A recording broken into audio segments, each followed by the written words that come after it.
முடிந்தால் பரபரப்பு மிக்க ஏதாவது ஒரு மருத்துவமனையில் 42 மணி நேரங்களுக்கு தாதியராக வேலை பாருங்கள் என சுகாதார அமைச்சர், துணை அமைச்சர், அமைச்சின் மூத்த அதிகாரிகளுக்கு செனட்டர் டாக்டர் ஆர் லிங்கேஸ்வரன் சவால் விடுத்துள்ளார்.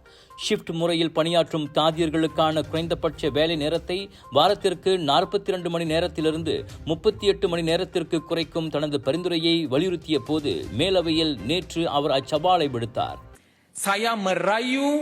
Saya menjemput Menteri Kesihatan, Timbalan Menteri Kesihatan, Ketua Setiausaha Kementerian Kesihatan Malaysia dan Ketua Pengarah Perkhidmatan Awam dan semua yang terlibat dalam menghasilkan ceraian tersebut untuk bersama-sama saya bekerja satu shift malam di ward perubatan. Mana-mana hospital di Pulau Pinang.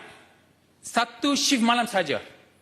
Selepas shift malam itu, kalau mereka masih bertenaga dan berselera, saya akan belanja semua. Makan di nasi kandar lain clear. களத்தில் இறங்கி பார்த்தால் தான் தாதியர்கள் சந்திக்கும் கஷ்டங்கள் புரியும் என்றார் அவர்.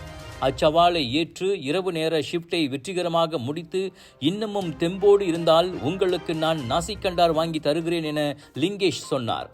தாதியர்களின் வேலை நேரத்தையும் பணிச்சூழலையும் காலை 8 மணியிலிருந்து மாலை 5 மணி வரை வேலை செய்யும் அலுவலக பணியாளர்களுடன் ஒப்பிடக்கூடாது.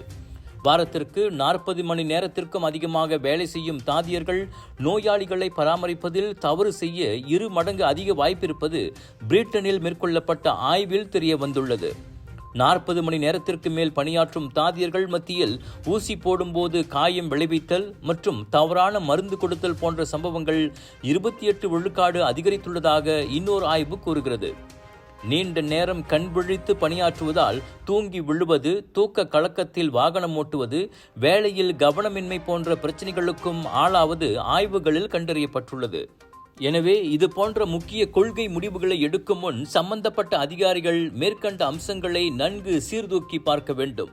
பொத்தாம் பொதுவாக முடிவெடுத்து சுற்றறிக்கைகளை அனுப்பக்கூடாது என அவர் கேட்டுக்கொண்டார்.